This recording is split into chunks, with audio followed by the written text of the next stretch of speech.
माझी आधीची मालिका प्रीतीचा वनवावरी पेटला जी कलर्स मराठीचीच होती, ती मामा आवर्जून बघायचे. हे जेव्हा आम्हाला कळलं होतं तेव्हा तीच एक तर अनबिलिव्हेबल गोष्ट होती. खरोखर तेव्हा थोडं दडपण आलं होतं आणि मी त्यांना म्हटलं की तुमच्यासोबत काम करायचंय, तुमचेच आशीर्वाद असू देत माझ्यासोबत. जे मी आधी केलं होतं ते एक वस्तीमधली एक रांगडी अशी एक मुलगी होती आणि आता जी मी करणार आहे ती एक्झॅक्ट ऑपोजिट अर्बन लेडी आहे ती. हॅलो नमस्कार फ्रेंड्स, मी मज्जाची नीलम. अशोक मामा ही नवीन मालिका कलर्स मराठी वाहिनीवर येते आणि अशोक मामांना थोडी टफ देते. म्हणजे आम्ही असं प्रोमो मध्ये पाहिलंय तर ती रसिका माझ्यासोबत आहे. कशी आहेस? मी खूप छान.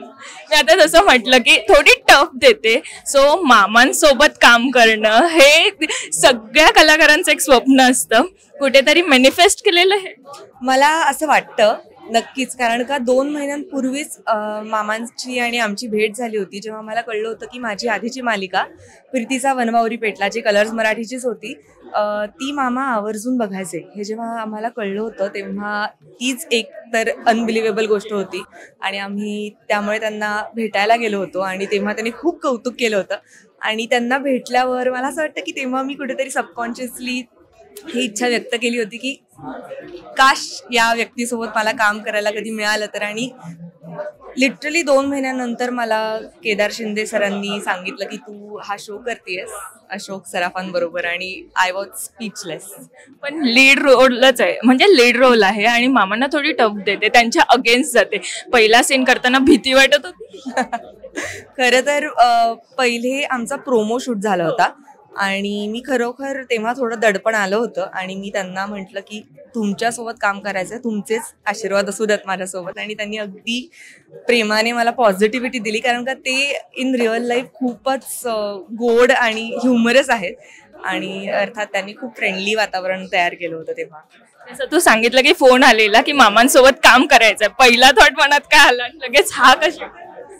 मी पहिला थॉट म्हणजे मी नंब होते, मला काही सुचत नव्हतं आणि मला ते सगळे असे फ्लॅशबॅक्स जात होते की त्यांच्यासोबतची भेट, मी कुठेतरी केलेलं ते मॅनिफेस्ट आणि ते सत्यात उतरलं, हे सगळे मला खटखट असे फ्लॅशबॅक्स जात होते. वा, खूप छान. पण तुझ्या जोडीला ती चिल्लर पार्टी आहे तर त्यांच्यासोबत कसं जुळून घेते? खूप गोड छोटी मुलं आहेत ती आणि आमची आता खूप छान गट्टी झालेली आहे. आणि येस, ते आता मला ते माऊ म्हणतात, मी मावशी आहे त्यांची, सो त्यांना सुद्धा टीम माऊ आवडायला लागलेली आहे. पण भैरवी बद्दल प्रेक्षकांना काय सांगशील? येस, भैरवी अतिशय अगेन मी एक वेगळं स्ट्रॉंग पात्र करणार आहे. जे मी आधी केलं होतं ते एक वस्तीमधली एक रांगडी अशी एक मुलगी होती आणि आता जी मी करणार आहे ती एक्झॅक्ट ऑपोजिट अर्बन लेडी आहे. ती कॉर्पोरेट वर्ल्डमध्ये वावरणारी आहे आणि इंडिपेंडेंट मुलगी आहे आणि हेड स्ट्रॉंग आहे. त्याच्यामुळे एक वेगळी भूमिका प्रेक्षकांना बघायला मिळणार आहे. पण स्वप्न पूर्ण झालं की मामांसोबत काम करण्याचं आहे, घरी कळालं तेव्हा घरच्यांच्या प्रतिक्रिया? घरचे सुद्धा खूप खूप खुश होते तेव्हापासूनच. आणि आता टेलिकास्ट आहे आज, त्याच्यामुळे ते त्यांची उत्सुकता खूपच म्हणजे खूपच आहे. जाता जाता प्रेक्षकांना काय सांगशील, कारण खूप कमी वेळ आहे आणि आपण सेटवर भेटतच राहू, सो इथेच थांबूयात. आणि काय सांगशील प्रेक्षकांना? मी हेच सांगेन की एक वेगळी मालिका तुम्हाला बघायला मिळणार आहे. अजिबात टिपिकल सासूसून ड्रामा तुम्हाला बघायला मिळणार नाही. अर्थात तुम्ही सुद्धा ते बघून बोर झाला असाल आणि म्हणूनच एक वेगळी कथा तुमच्या समोर येणार आहे जी बघायला तुम्हाला नक्की आवडेल. आणि अर्थात अशोक सराफ आहेत म्हणजे धमाल तर येणारच. थँक्यू सो मच आणि all the very best. Thank you so much. Marathi चित्रपटसृष्टीमधील latest update, original web series, shows, गाणी आणि एंटरटेनमेंटसाठी आमच्या चॅनलला सबस्क्राईब करा आणि बेल आयकॉन दाबायला विसरू नका.